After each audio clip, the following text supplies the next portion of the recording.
Howard Florey Institute. We should talk about the Brain Fitness Challenge, which is happening in June, I think, where you can basically do a 7-day online competition, completing some daily cognitive challenges and raise some funds for research as well. I think it's August. Oh, August. Yes, I forgot. Oh, dear. Well, what kind of thing can you expect if you go through the challenge?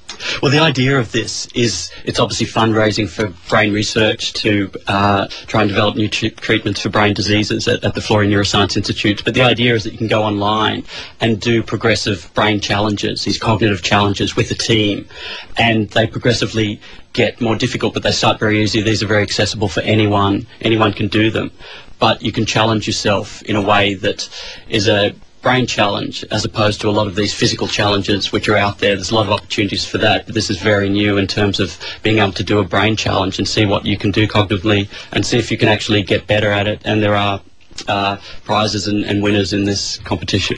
And it sounds like it's quite guided too, you know, it goes over 7 days, there's a structure you can follow, and it might give you some tips on things that you might like to continue doing to keep your brain fit down the track. It is, and some of these, I've done some of these challenges and they're a lot of fun. They really do make you think deeply, and when you solve it, there's that aha moment, which is very satisfying to know that it's a bit like well, perhaps not the cryptic crossword. I know you don't like that, Hillary, but when you do have a challenge and suddenly when you solve it, there's that great feeling.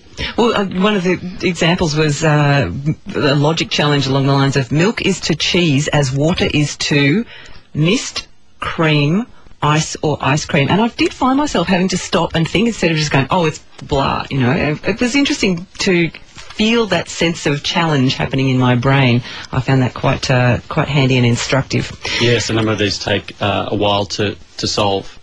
Well, we're running out of time rapidly, but thank you so much for coming in this morning. It's just been a fascinating discussion, and I'm sorry we didn't get a chance to go to everyone's calls. There was a lot of interest in it, so thanks for joining us. Thanks very much, Hillary.